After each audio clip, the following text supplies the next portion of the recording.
Mon Dieu de tous les jours, de toutes les heures, je te demande une faveur spéciale. Ne me laisse jamais bâiller devant une de tes merveilles.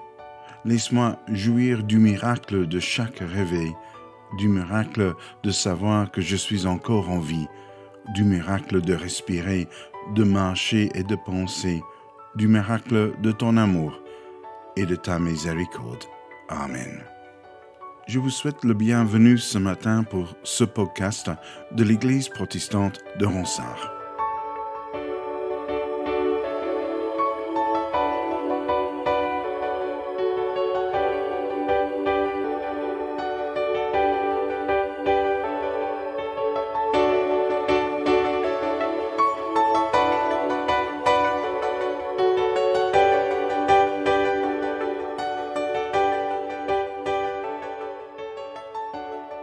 Je t'exalte, Seigneur, car tu m'as relevé.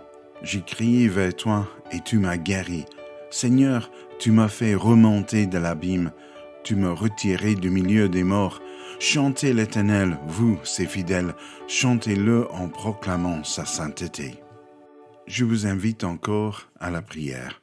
Dieu notre Père, qui nous a rachetés par l'amour de ton Fils et nous adopte pour tes enfants, demeure avec nous qui sommes l'œuvre de ta miséricorde, et comme tu nous as fait naître de nouveau dans le Christ ressuscité, donne-nous de marcher dans la liberté de tes enfants par Jésus-Christ, notre Seigneur.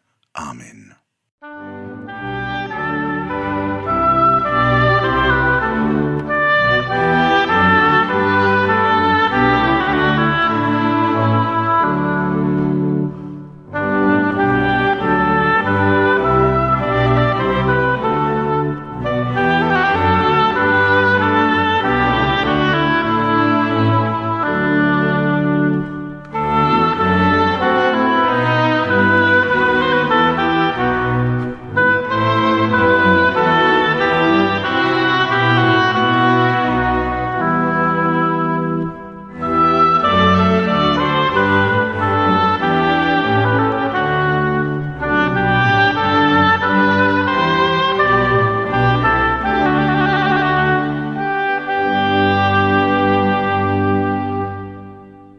Je vous invite ce matin à ouvrir vos Bibles dans les Actes des Apôtres et nous allons lire dans le chapitre 12 du premier verset jusqu'au verset 25.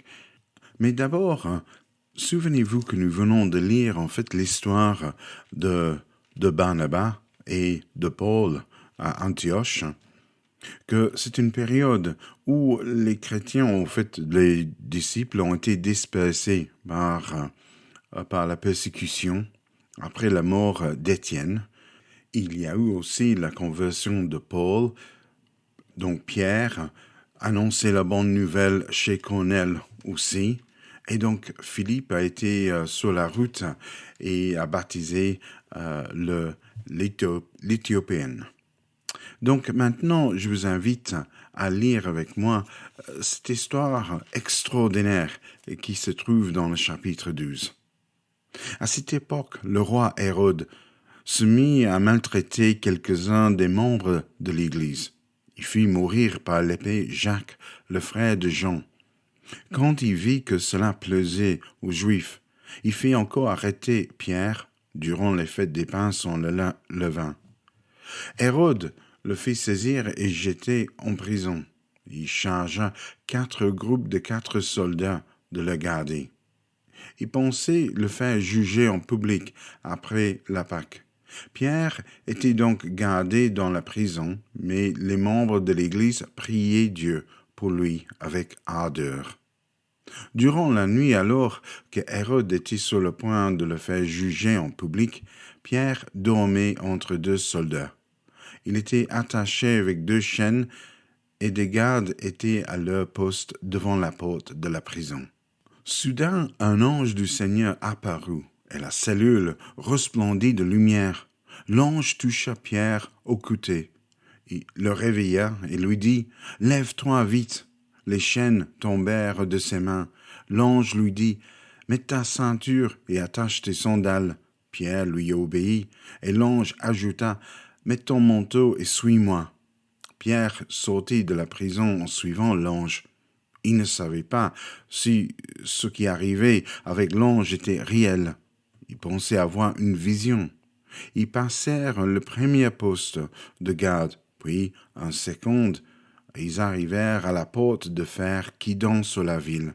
Cette porte s'ouvrit d'elle-même devant eux, et ils sortirent. Ils s'avancèrent dans une rue, et tout à coup l'ange quitta Pierre. Alors Pierre se rendit compte de ce qui était arrivé, et il se dit, « Maintenant, je vois bien que c'est vrai.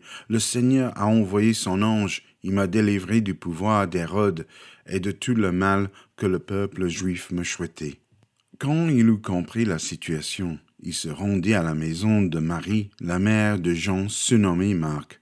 De nombreuses personnes s'y étaient réunies pour prier. Pierre frappa à la porte d'entrée et une servante nommée Rhode s'approcha pour ouvrir. Elle reconnut la voix de Pierre et en fut si joyeuse que, au lieu d'ouvrir la porte, elle courut à l'intérieur annoncer que Pierre se trouvait dehors. Ils lui dirent « Mais t'es folle !» Mais elle assurait que c'était bien vrai. Ils dirent alors « C'est son ange !» Cependant, Pierre continuait à frapper. Quand ils ouvrirent enfin la porte, il fut stupéfié de le voir. De la main, il leur fit signe de se taire et leur raconta comment le Seigneur l'avait conduit hors de la prison. Il ajouta « Annoncez-le à Jacques et aux autres frères et sœurs. » Puis il sortit et s'en alla ailleurs. Quand il fit jour, il y eut une grande agitation parmi les soldats. Ils se demandaient ce que Pierre est devenu. Hérode le fit rechercher, mais on ne le trouva pas. Il fit interroger les gardes et donna l'ordre de les exécuter. Ensuite, il se rendit de la Judée à Césarée, où il resta un certain temps. Hérode était très irrité contre les habitants de Tyr et de Sidon. Ceux-ci se mirent d'accord pour se présenter devant lui. Ils gagnèrent à leur cause Blastus, l'officier de la chambre du roi. Ils demandèrent à Hérode de faire la paix, car le pays s'approvisionnait dans celui du roi. Au jour fixé, Hérode mit son habit royal, s'assit sur son trône et leur adressa publiquement un discours. Le peuple se cria « C'est un Dieu qui parle et non pas un être humain !»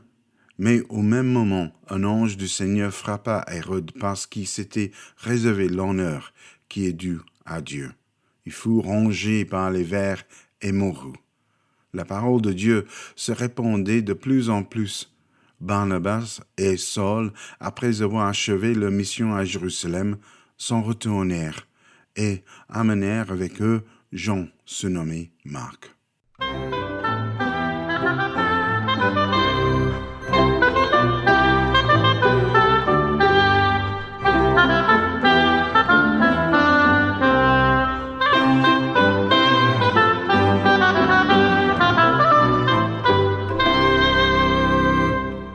Maintenant, je vous invite à un moment de prière.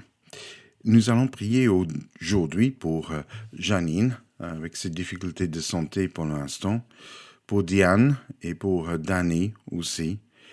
Et nous prions aujourd'hui aussi pour Yvette. Yvette, c'est une dame qui vient à notre communauté depuis quelques semaines. Elle n'est pas en ordre de papier, elle est une réfugiée. Et donc, elle a des difficultés de santé aussi. Et elle demande nos prières. Donc, elle doit passer des examens. Et elle n'a pas encore ses papiers non plus. Mais remettons-la entre les mains de Dieu. Prions ensemble. Christ ressuscité, notre Seigneur, toi qui vis et règnes auprès du Père, demeure avec nous, qui ne faisons que passer ici-bas. Toi qui as dit à tes apôtres, comme le Père m'a envoyé, ainsi je vous envoie. Protège et sauve ton Église qui espère en toi, et par ton Esprit qui donne la vie, accomplis en elle l'œuvre du salut. Toi qui as promis d'être avec nous tous les jours, jusqu'à la fin du temps, viens faire en nous ta demeure, afin que le témoignage de ta résurrection soit fermement établi parmi nous devant les hommes. Toi qui as rassuré et consolé tes disciples en te montrant à eux comme leur sauveur et leur frère, ranime l'espérance de ceux qui sont découragés et tourmentés. Révèle-toi à ceux qu'on a oubliés ou qu'on a méprisés. Secours ceux qui sont persécutés à cause de leur foi. Toi qui as porté nos maladies et qui t'es chargé de nos douleurs, fais connaître ta force à ceux qui souffrent, dans leur corps ou dans leur esprit. Éclaire-les de ta lumière. Toi qui es descendu au séjour des morts pour retirer le genre humain, aie pitié de ceux qui sont au port de la mort. Assiste-les par ta présence et fortifie-les par ta parole, afin qu'ils parviennent avec toi à la vie éternelle. Seigneur, regarde avec bonté ton Église et envoie-nous ton Esprit Saint, pour que nous soyons unis dans un même esprit par les liens de la paix et de l'amour, que nous formions un seul corps, que nous ayons une seule foi, comme nous avons été appelés à une même espérance par notre vocation, pour parvenir ensemble à l'amour parfait dans ton royaume, à la gloire de ton nom. Amen. J'aimerais terminer aujourd'hui avec ces mots. Que la paix de Dieu et la paix de Christ, Seigneur de nos vies, que la paix même de Dieu, soit sur toutes choses que nos yeux perçoivent, soit sur toutes choses que nos oreilles entendent, aujourd'hui et toujours. Amen.